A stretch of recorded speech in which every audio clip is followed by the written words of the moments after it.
Alors un bilan de compétences, c'est un accompagnement avec un professionnel qui est un coach ou un psychologue, qui est neutre et bienveillant et qui va amener à effectuer une parenthèse dans son parcours professionnel pour se poser sur les compétences que l'on a acquises et essayer de les valoriser pour se reconvertir ou évoluer professionnellement.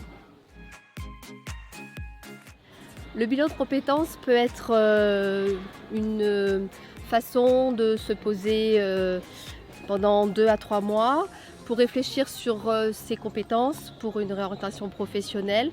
Alors, ça peut être fait dans plusieurs objectifs. Dans le cas d'une lassitude professionnelle avec une envie de changer et de se réorienter. Dans le cas d'une maladie professionnelle avec une incompatibilité avec le métier exercé.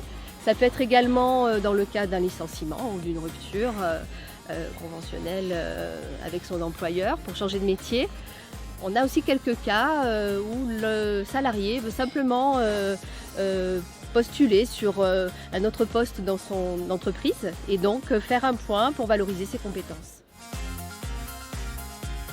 Alors le bilan de compétences est mené par un professionnel, coach ou psychologue, qui accompagne la personne par des questionnements. Il utilise aussi des outils spécifiques comme des tests psychologiques, des logiciels, établit un portefeuille de compétences et puis peut amener petit à petit à établir le bilan qu'il va remettre à la personne bénéficiaire. Pour financer un bilan de compétences, généralement comme c'est à l'initiative du salarié ou du demandeur d'emploi, le CPF peut être utilisé.